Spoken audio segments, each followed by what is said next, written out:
Les exigences de la norme EN 9100 version 2018, section 6, évaluation des performances. Généralité, donc quelles sont les exigences pour cette partie 9.1.1? L'organisme doit déterminer ce qu'il est nécessaire de surveiller et de mesurer.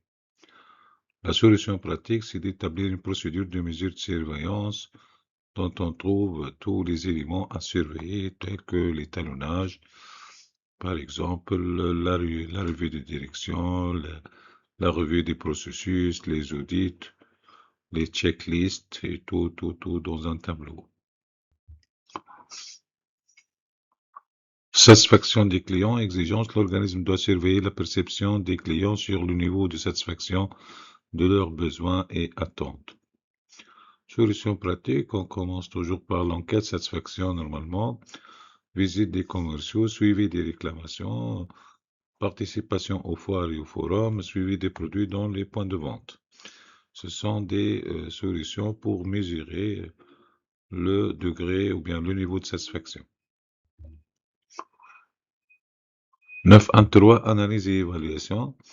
Exigence, l'organisme doit analyser et évaluer les données et les informations appropriées issues de la surveillance et de la mesure, tels que les tableaux de bord, les indicateurs, performance des processus, la solution pratique, tableau d'évaluation de la performance des processus, tableau d'évaluation de la performance des livraisons à temps, tel que taux de service client, et ça c'est un élément d'entrée, c'est un nouveau élément d'entrée pour la revue de direction. Tableau d'évaluation de la performance système. Donc il y a des normes aussi spécifiques, comment créer une grille d'analyse et d'évaluation de performance système, des performances processus, etc. Voilà un exemple qui donne une grille d'évaluation des processus. Il y a des critères. Donc, le premier critère, par exemple, le processus est-il défini de manière appropriée? Les responsabilités sont-elles attribuées? Les procédures sont-elles mises en œuvre, tenues à jour, etc.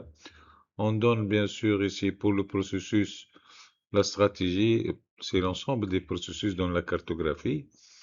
Et on donne des notes, donc, comme vous voyez, de 0 à 5 maximum. Par exemple, pour la stratégie, 3 pour la définition d'une manière appropriée des processus, 5 pour les responsabilités, etc.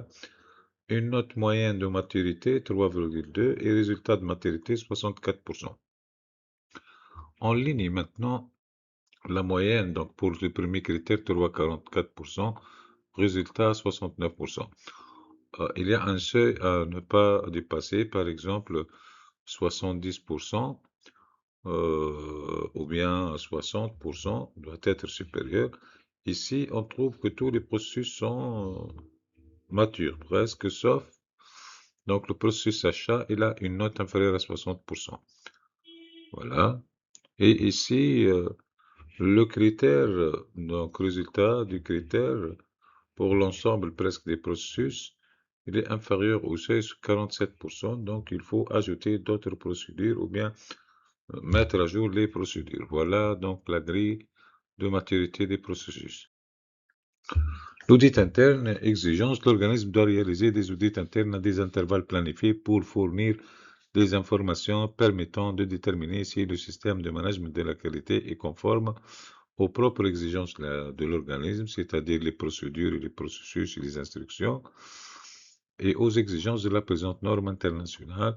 Bien sûr, il ne faut pas oublier aux exigences légales et réglementaires et aux exigences clients aussi. Solutions pratiques, procédures d'audit interne et les enregistrements tels que plan d'audit, programme d'audit, checklist d'audit et rapport d'audit. Revue des directions, exigences, l'organisme doit examiner périodiquement le système de management de la qualité pour s'assurer qu'il demeure approprié, adapté, efficace et en accord avec l'orientation stratégique de l'organisme. Solution pratique, modèle d'un rapport de revue de direction. Il faut citer tous les éléments d'entrée et les éléments de sortie dans ce rapport.